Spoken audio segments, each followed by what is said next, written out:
1,200 warships. 1,200. The largest naval force the ancient world had ever assembled, stretching across the horizon so far that sailors on the flanks could not see the center. So massive that when it moved, the sea itself seemed to darken. Against it, 376 Greek ships. One fleet outnumbered the other by more than 3-1. The larger fleet lost, not narrowly, not in a close-fought battle that could have gone either way, decisively, catastrophically, in a single afternoon that changed the course of Western civilization forever. And the reason the larger fleet lost was not courage, not divine intervention, not luck. The reason was size itself. The Persian navy was destroyed not despite being the largest fleet ever assembled. It was destroyed because of it. How does the most powerful navy in the ancient world become its own worst enemy in the space of a single battle? That is the question, and the answer is one of the most brilliant pieces of strategic manipulation in military history.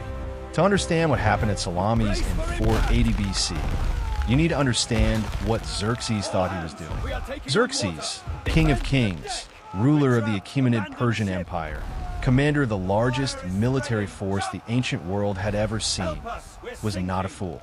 He was an experienced administrator who had governed the most complex bureaucratic empire on earth. He had advisors of genuine ability.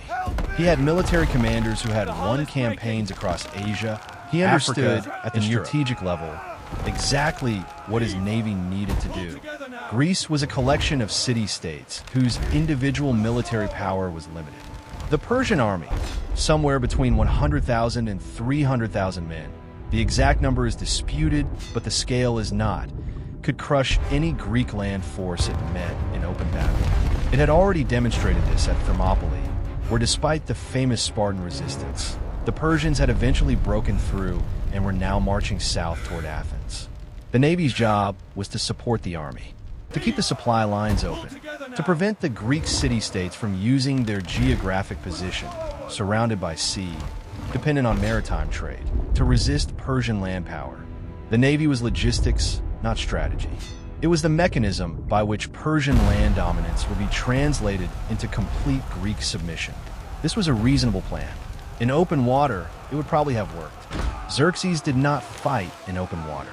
And the reason he did not was because of one man with a plan so audacious, so psychologically sophisticated, and so precisely calibrated to exploit Persian strategic assumptions that it stands as one of the greatest acts of military deception in history. His name was Themistocles. Themistocles was the architect of Athenian naval power and the strategic mind behind Greek resistance at Salamis. He was not a military man in the traditional sense, not a warrior of the type that Greek culture celebrated, not a man of aristocratic birth and martial reputation. He was a politician, a strategist, a man who understood human psychology and political systems with an almost unsettling precision. Years before the Persian invasion, Themistocles had convinced Athens to use a silver windfall from the Laurion mines, a discovery that most Athenian politicians wanted to distribute as a cash payment to every citizen, to build a fleet of 200 triremes instead. This was not a popular decision, but it was a correct one. Themistocles had understood, before anyone else in Greece, that the Persian threat was real and that it would come by sea as much as by land. He had built the instrument that would eventually save Greek civilization. And then, when the moment came, he had to figure out how to use it. The Greek strategic situation in September 480 BC was desperate. Athens had been abandoned, its population evacuated to the nearby island of Salamis and to the Peloponnese. The Persians had occupied and burned the city. The Greek allied fleet was sheltering in the narrow strait between Salamis Island and the Attic mainland. The Greek commanders were arguing. Many of them, particularly the Peloponnesian commanders led by the Spartan Eurybiades, wanted to retreat south, to abandon the Salamis position and fall back to the Isthmus of Corinth, where a wall was being built that could theoretically be defended. Themistocles understood that retreat was death, not tactical death. The fleet could probably escape, but strategic death. A Greek fleet retreating to the isthmus would be fighting on Persian terms, in open water, where Persian numbers would be decisive. The only hope was to fight in the strait. The Strait of Salamis was approximately 1 mile wide at its narrowest point. 1 mile, into which Themistocles proposed to funnel the entire Persian fleet of over 1,000 ships. The Persian commanders should have recognized the trap. Some of them did. The Queen of Halicarnassus, Artemisia, the only female commander in Xerxes' fleet and arguably its most capable strategist, explicitly warned Xerxes against entering the strait. She told him that the Greeks were already close to breaking, that time was on the Persian side, that there was no need to take the risk of a confined water engagement. Xerxes did not listen. Why? Because Themistocles had sent him a message. The message was delivered by a slave, a trusted household servant of Themistocles, sent across the water to the Persian fleet with a specific piece of intelligence. The message said, "The Greeks are about to flee. Their alliance is breaking. If you move now, tonight, you can trap them in the strait and destroy them before they escape." It was a lie, a perfectly constructed lie, designed with deep understanding of exactly what Xerxes wanted to believe and what would make him act precipitously. Xerxes wanted to end the Greek campaign quickly. He had been in Greece for months. His supply lines were stretched. His army needed to return before winter. A quick, decisive naval victory would allow him to complete the conquest of Greece and go home in triumph. The message told him exactly what his strategic situation made him want to hear. He ordered the fleet to move. The Persian Navy, all 1,000-plus ships, spent the night of September 25th for 80 BC, positioning itself around the entrance to the Strait of Salamis. Their mission was to prevent Greek escape. Their actual achievement was to tire themselves out on night maneuvers and pack themselves into precisely the tactical position Themistocles had designed to destroy them. The Greek fleet was not fleeing. It was waiting. Now, let us talk about the ships, because the physical reality of ancient naval warfare is essential to understanding why size became the Persian Navy's fatal weakness. The trireme was the dominant warship of the classical Greek world, a long, narrow vessel, approximately 37 meters in length and 6 meters in beam, powered by 170 oarsmen arranged in 3 banks, fast, maneuverable, and designed around a single primary weapon, the bronze ram mounted at the waterline on the bow. Trireme warfare was not about missiles or boarding. It was about ramming. The objective was to strike an enemy ship at the waterline with sufficient speed and angle to hold it below the waterline, disable it, and withdraw before the enemy crew could respond. Speed, timing, and precise coordination between the helmsman and the oarsmen were everything. The trireme was, essentially, a precision weapon that required highly trained operators and specific conditions to function effectively. The Athenian oarsmen were the best in the world, not by birth or natural ability, but by practice. Years of practice, thousands of hours of coordinated rowing that had developed the muscle memory and team synchronization that made an Athenian trireme perform at a level that newly crewed Persian ships could not match. The Persian fleet was large, but not uniformly capable. It included ships and crews from across the empire. Phoenician vessels, which were excellent, Egyptian ships, which were solid, and contributions from dozens of other subject peoples whose naval capability ranged from competent to barely adequate. The fleet's average quality was significantly below its best quality. And in the confined waters of the Salamis Strait, average quality was what would determine the outcome. Because in confined waters, the things that made the Persian fleet powerful in open water became catastrophic liabilities. 1,000 warships in a strait 1 mile wide. Think about the geometry of this for a moment. A trireme needed maneuvering room. It needed space to accelerate to ramming speed. It needed space to withdraw after a ram attack. It needed space to turn when the tactical situation required a different approach. In open water, this space was essentially unlimited. In the Salamis Strait, it was severely constrained. The Persian fleet could not deploy its numerical advantage. You cannot bring 1,000 ships to bear simultaneously in a space that can accommodate, at most, a few dozen ships in a meaningful line of battle. The ships at the back were not fighting. They were waiting, and while they were waiting, they were blocking the retreat of the ships at the front. The Persian formation became a traffic problem. Ships pressing forward from behind created pressure on the ships at the front. Ships at the front, trying to maneuver in confined space, found their options limited by the ships on either side of them. Ships attempting to disengage after being damaged found their withdrawal routes blocked by the press of their own fleet moving forward.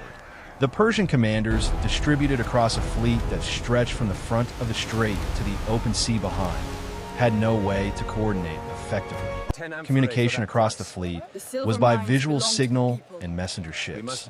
In the confusion of battle, with smoke from burning vessels, with the chaos of collisions and rams and screaming men, the command structure that had worked in organized formation sailing collapsed into individual ship captains making local decisions that made tactical sense from where they were, but had no relationship to any coherent fleet-level strategy. The Greek fleet, by contrast, was fighting as a coordinated unit in waters it had studied and chosen specifically because those waters favored coordinated small unit action over mass numerical advantage. The morning of the battle began with sound. Before the first ram struck, before the first ship went under, the Greek crews sang. The paean, the Greek battle hymn, rose from 376 ships simultaneously. A single voice, disciplined, unified, controlled. Then the echo, the sound bouncing back from the hills of Salamis and the Attic mainland, creating the acoustic illusion that the Greek fleet was larger than it was, filling the enclosed strait with sound in a way that open water never could. The Persian sailors heard it. Think about what that morning felt like from inside a Persian trireme in the forward line. You have been rowing since before dawn. Night maneuvers in unfamiliar waters, trying to position your ship according to orders transmitted through a chain of commanders, none of whom could see the full picture. You are tired. The water around you is crowded with friendly ships pressing close. You can feel the hull of the ship behind you almost touching your stern. On either side, ships so close that the oars sometimes clash.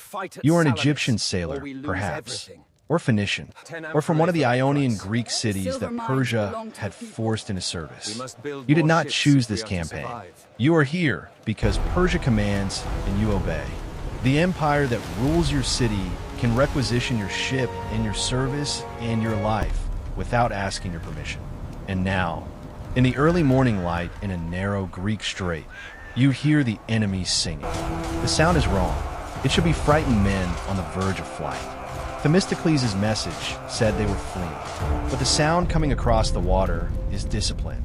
Unified is the sound of men who have chosen their ground and intend to fight on it. The ship behind you is still pushing forward. The ship on your left is so close you could reach out and touch it. And ahead of you, emerging from the morning shadow of the Salamis hills, the Greek fleet is coming. Not fleeing, coming. The first Greek rams hit the leading Persian ships before the Persian formation could react. In open water, the Persian response would have been to spread out, to use their numbers to overlap the Greek flanks, to bring their mass to bear on a smaller enemy that could not be everywhere at once. In the strait, there was nowhere to spread. The flanks were already against the shore. The width was already filled with Persian ships. The only direction was forward into the Greeks or backward into the ships behind. The leading Persian ships tried to turn.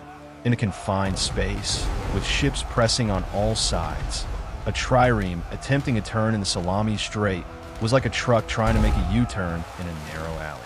The turn required space. The space was occupied by other Persian ships. Ships that tried to turn collided with ships alongside them. Collisions disabled oars. Without functional oars, a trireme was dead in the water. Dead ships blocked the maneuvering space of ships behind them. Ships behind them, still pressing forward under the pressure of the formation's momentum, rammed into their disabled colleagues. The Persian fleet began destroying itself. This is not metaphor. The ancient sources, Herodotus, Aeschylus, who was present at the battle, later accounts from multiple traditions, consistently described Persian ships ramming each other.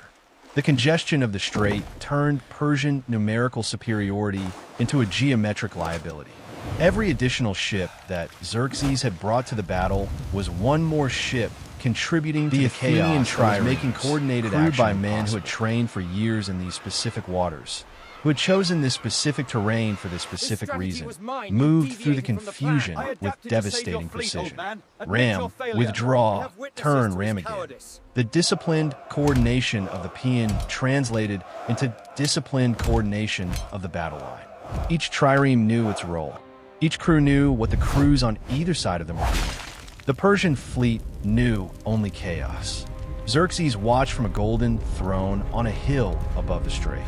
He had positioned himself there to watch his fleet's triumph, to observe the destruction of Greek resistance and the completion of his father Darius's unfinished conquest. He had brought scribes to record the names of commanders who distinguished themselves in the victory. What he watched instead was the systematic destruction of the greatest navy the ancient world had ever assembled. The accounts describe him tearing his robes, crying out, watching individual commanders perform with distinction.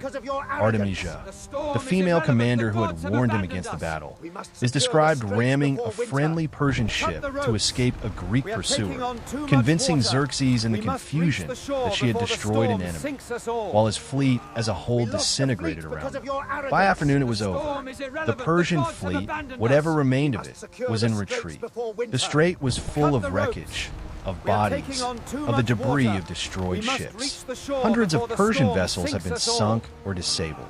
Thousands of Persian sailors were dead, drowning in the strait or cut down in the water by Greek sailors, following standard ancient naval practice. The Greek losses were real but modest, approximately 40 ships, against Persian losses that ancient sources put at 200 or more, with modern historians generally accepting the scale, if not the precise number.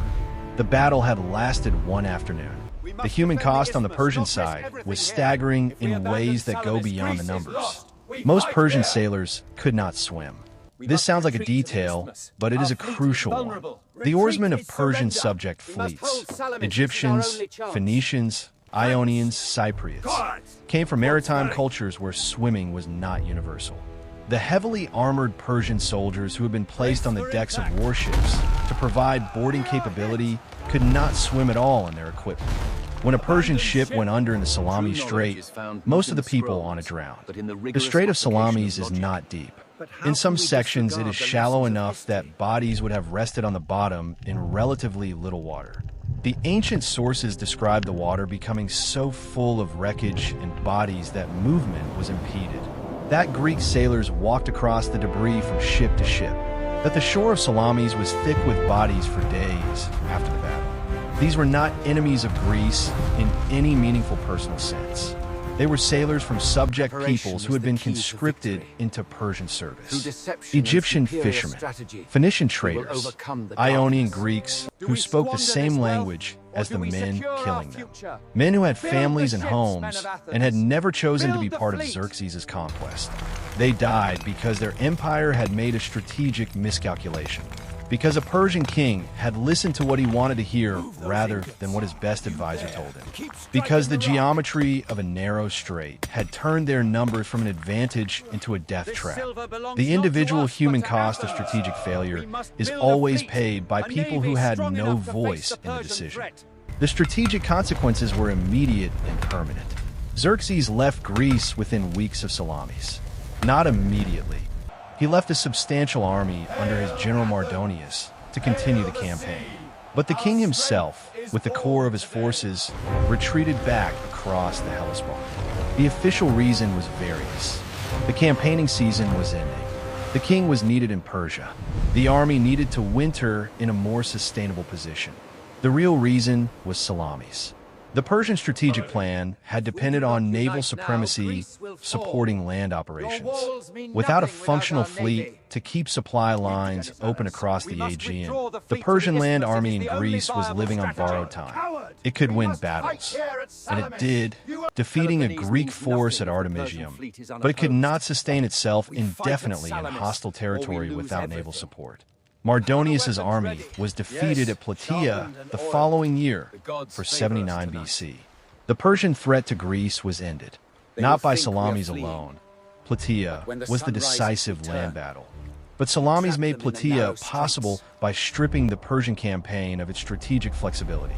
The Greek world that survived those two battles was the world that produced Socrates, Plato, Aristotle. The world that developed democracy in its Athenian form, theater, the foundations of Western philosophy and science and political theory.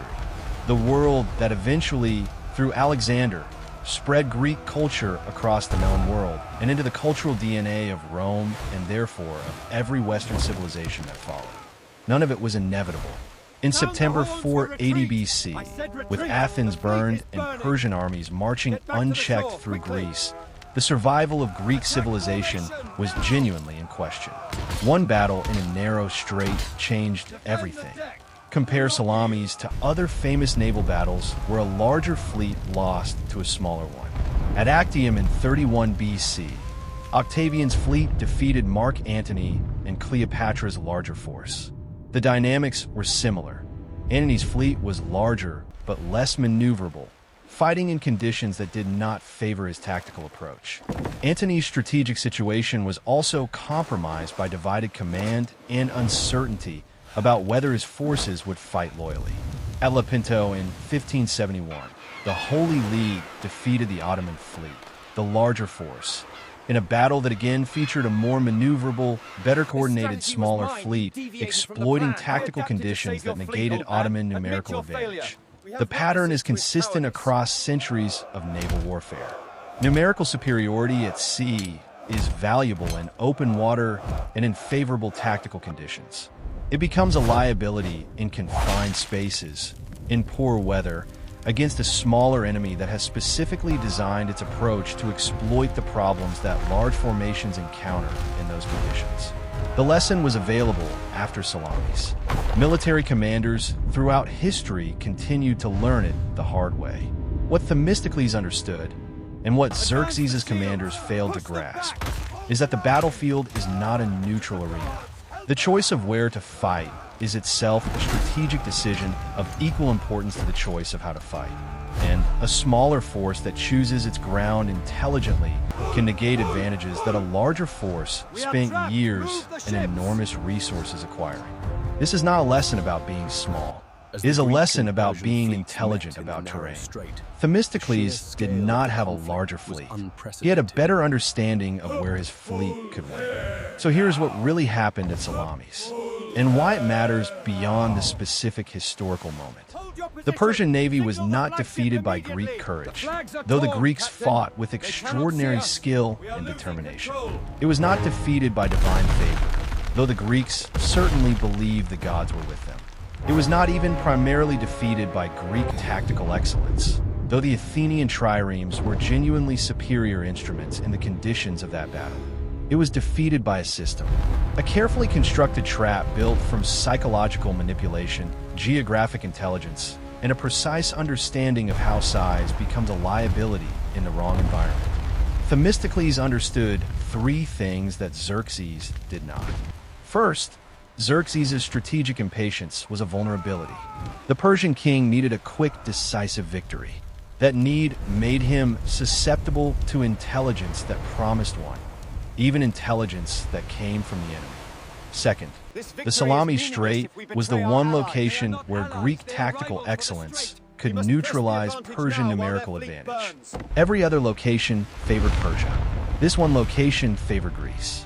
Getting the Persian fleet into that location was therefore worth almost any cost.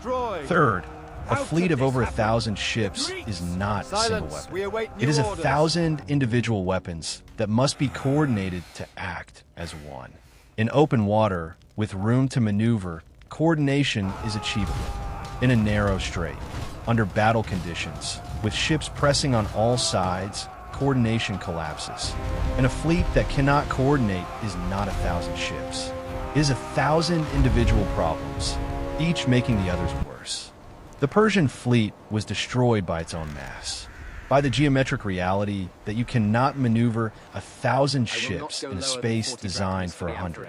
by the cascading failure of a formation that had no room to respond, no space to recover, no mechanism for individual ship captains to act coherently when the overarching command structure had broken down in chaos.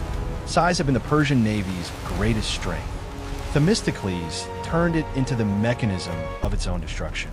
Here is the question Salamis leaves you with. Think about the largest, most powerful organizations you know. The ones with the most resources, the most people, the most accumulated capability. The ones that look from the outside like forces of nature, inevitable, unstoppable, too big to fail. Now think about what happens when those organizations are forced into the wrong environment. When the conditions change in ways that transform their size from an advantage into a liability. When the very complexity that makes them powerful in favorable conditions makes them unable to respond quickly enough when the terrain shifts. The Persian Navy was the most powerful fleet ever assembled. It was destroyed in an afternoon because one man understood that power is not absolute. It is contextual. It depends on where you are fighting. Every large organization carries within it the same vulnerability that sank the Persian fleet at Salamis. The assumption that size is always an advantage. The inability to move quickly in confined spaces. The coordination failures that emerge when command structures break down under pressure. The susceptibility to opponents who have studied those vulnerabilities and designed their approach specifically to exploit them. Themistocles did not outfight Xerxes. He outthought him, and the thinking happened months before the battle, in the choice of ground, in the construction of the deception, in the patient manipulation of an enemy's strategic assumptions until that enemy walked willingly into the trap that had been prepared for him. The Battle of Salamis lasted one afternoon. The preparation for it took years. That gap between the visible moment of decision and the invisible years of preparation that made it possible is where every decisive strategic victory is actually won. Not on the water, in the mind. In the next video, we go deeper into the aftermath of Salamis. Because what Greece did with its survival, how Athens used its naval victory to build an empire of its own, how Themistocles himself ended his life in Persian exile despite saving Greek civilization, how the seeds of the Peloponnesian War were planted in the very moment of Greek triumph. That story is darker, stranger, and more human than the victory itself. What happens to a civilization that survives the thing that was supposed to destroy it? The answer, in the case of ancient Greece, is both magnificent and tragic. And it starts the morning after Salamis, when the Greeks looked out at a strait full of Persian wreckage and began, immediately, to argue about who deserved the credit. That video is coming, and if Salamis surprised you, what came after will genuinely disturb you.